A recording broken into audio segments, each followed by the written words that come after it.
session will help us to understand currently how the preschools are running in India and how it can be integrated into the mainstream of education.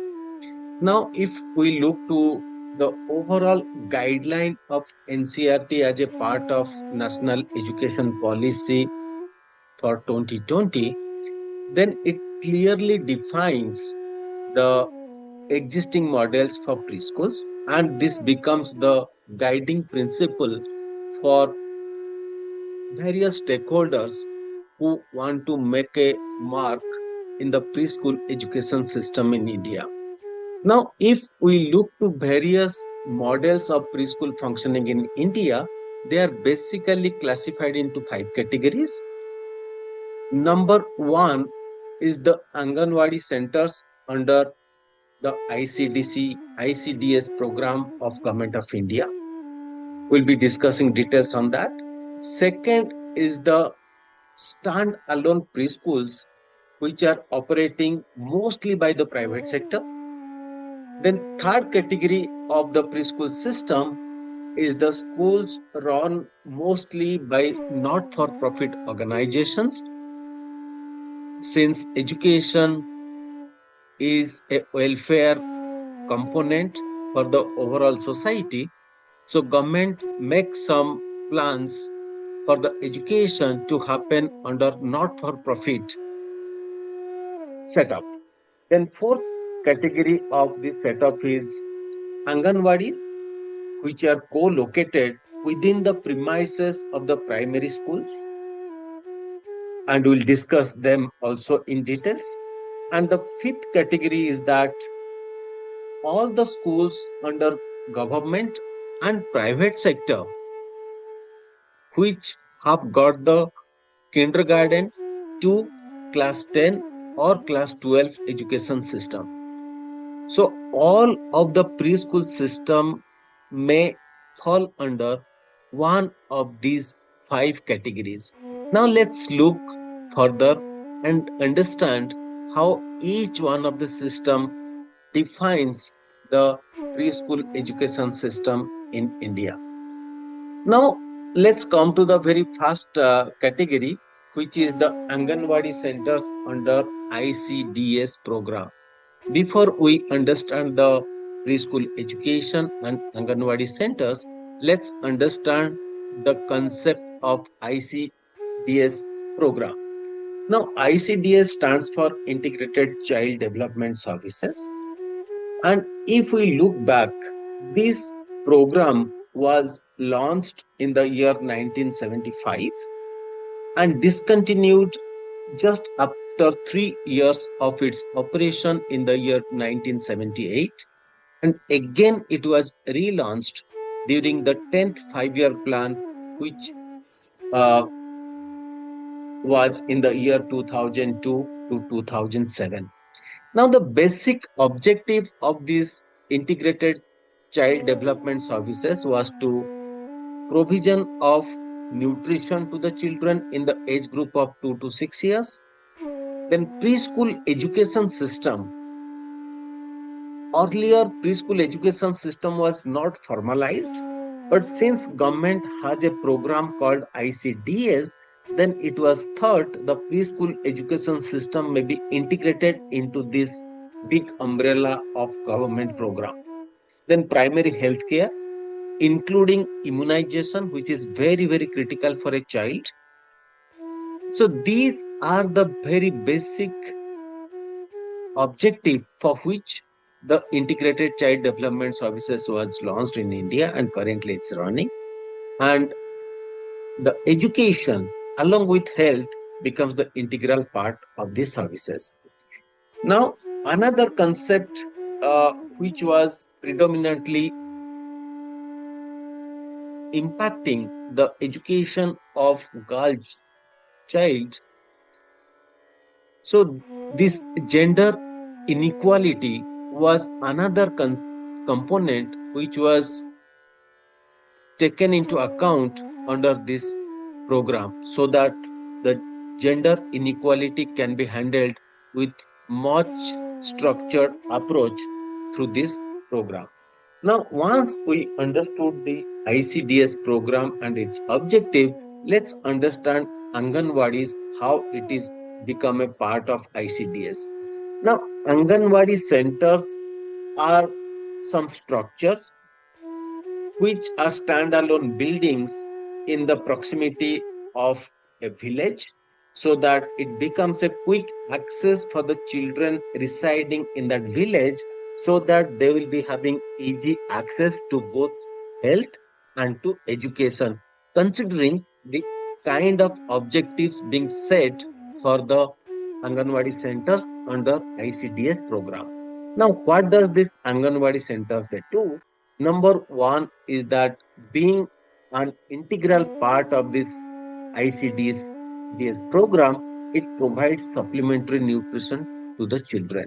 It becomes a distribution center of nutritious food for the children up to the age of 6 years, so that the malnutrition, which was the biggest problem for the child's overall growth and their future education, could be taken care of under this program, so that the children not only will be getting nutrition but also will be provided a kind of uh, pathway for their education program. Then the preschool education, which is considered to be the founding stone of a child's overall growth. Then this preschool education, although it's an informal way of establishing the preschool education, but the Anganwadi centers was the initial phase to ensure that the preschool education is becoming a big success in countries like India. Then it provides referral services for the healthcare needs of the child. Referral is that when a child falls sick, then the there may be some mechanism how the child will be initially screened, how the child will be seen by another doctor. If it requires, the child may be referred to a bigger healthcare setup like secondary setup and tertiary healthcare setup. The initial healthcare needs were basically screened in this Anganwadi center, and if requires, then the children may be referred to a bigger setup, which are the PHCs, CSCs, and different healthcare system in India. So this system, initiated by Government of India, is a beautiful system to take care of both education and healthcare of the child. Therefore, preschool education is highly inspired by such programs of Government of India. Then moving to the second one is the standalone preschools in private sector. And when we talk about these standalone private sectors, then we must understand some of these things, why these private sectors are so important. If we look to the total number of children in the age group below 6 years, then they are somewhere around 15.87 crores, almost 16 crores as per the census 2011. Now, if we look today, then this number is much, much bigger, although there is no official figure because 2021 census was not carried out. So we cannot have a government figure and a public figure what is the total population, but definitely this figure will be somewhere around 20 crores and above. And if you look to the distribution of this population across different states of India, you can see states like Bihar, Uttar Pradesh, Maharashtra, Madhya Pradesh, those bigger states, they are having bigger share of children in this age group of 6 years.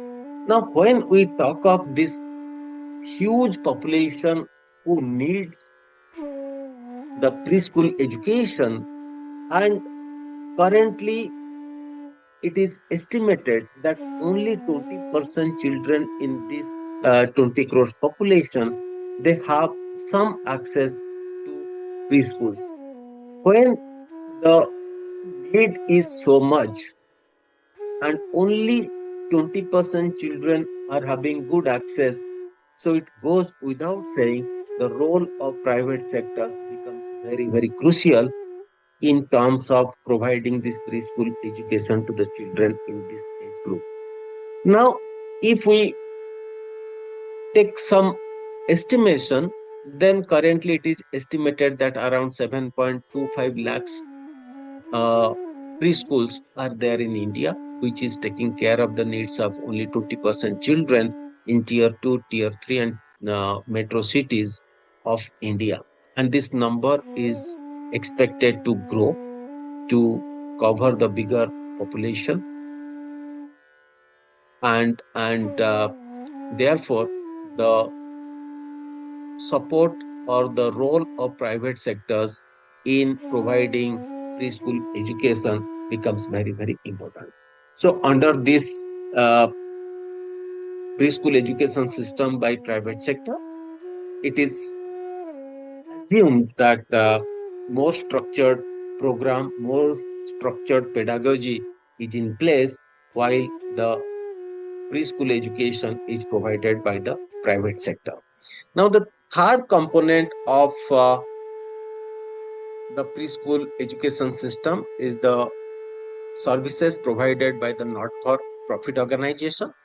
Why not-for-profit organizations are very, very important from the perspective of education is the Right to Education Act of 2009. And when it was considered that the education is a component of welfare aspect of the society, then government thinks that education or formal education is a right to the citizens of a particular country. Therefore, this act was implemented in 2009, and it provides certain norms and regulations to the private run organization to obtain a certificate of recognition that they are truly working for creating a better society through education system. And what are those norms? The norms, basic norms are that the schools must be registered under the Society Registration Act of 1960, or the schools must be registered under the Trust Act, or schools must be registered under the Companies Act of Section 8 of the Companies Act 2023. So these are the few norms or regulations that were set up by Government of India to ensure that a school to be part of the RTE, that is Right to Education Act, so that once the school will be under RTE, then it will be eligible to get certification of recognition and other benefits which are extended by Government of India to various educational institutions in India. Then going further, the fourth one is that co-located Anganwadi centers in primary schools. Now, in the first category of the system for preschools, we observe that Anganwadis are the standalone building which are basically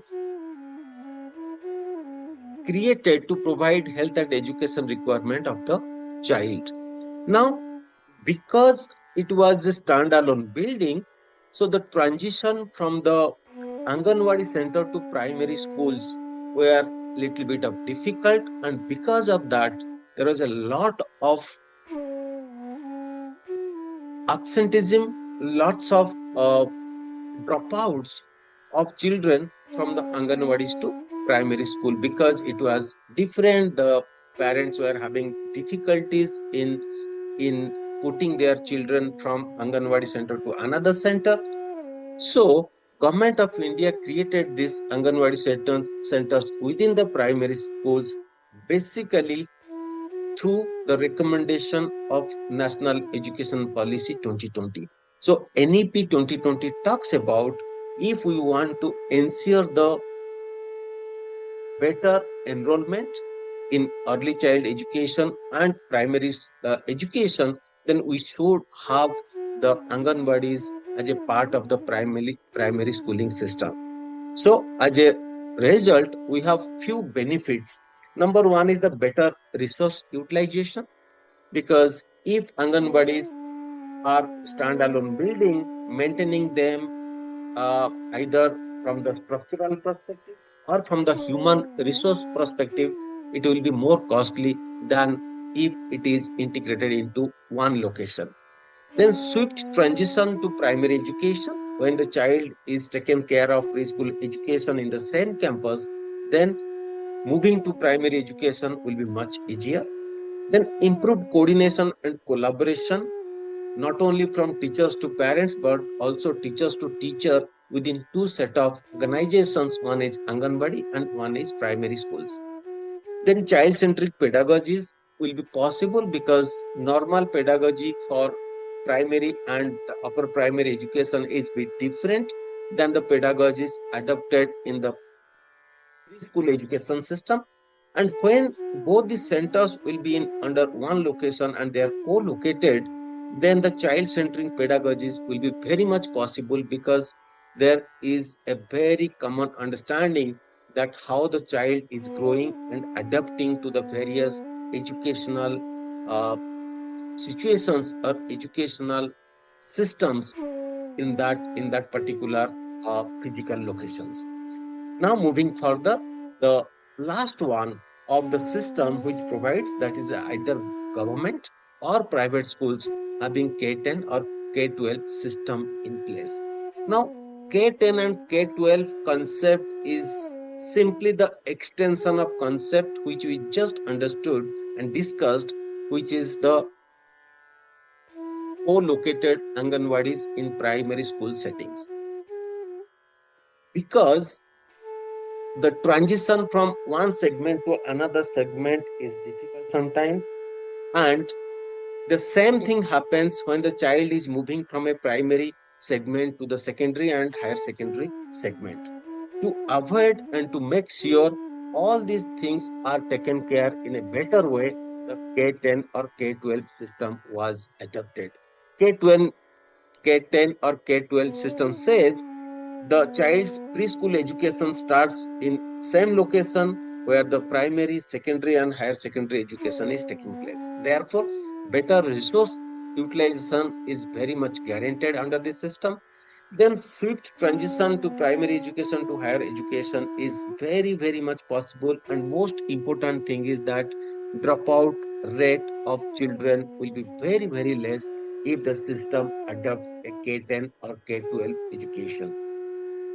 The limited movement from one place to another place, because of which lots of dropout basically happens, and K10 or K12 education system will take care of that. And finally, better collaboration with teachers for skill building. Now the skill building process is not only the responsibility of the teachers but also the responsibility of parents, and in the process the collaboration between the teachers and parents are very important aspect in the whole uh, ecosystem. And this K10 or K12 system provides that continuous collaboration with teachers and parents without any break in between. So these are the basically five systems of preschool education system where we can expect and function to provide the better education system as far as the preschool education system is concerned. Or we can strengthen the preschool education system within this structure with these existing models of the education system. Now, I hope this will give you a better understanding when we think of preschool education system, how we can create and define such system without much difficulty. Thank you so much for your patient hearing, and we'll catch up in another session to discuss other aspects of preschool education. Thank you so much.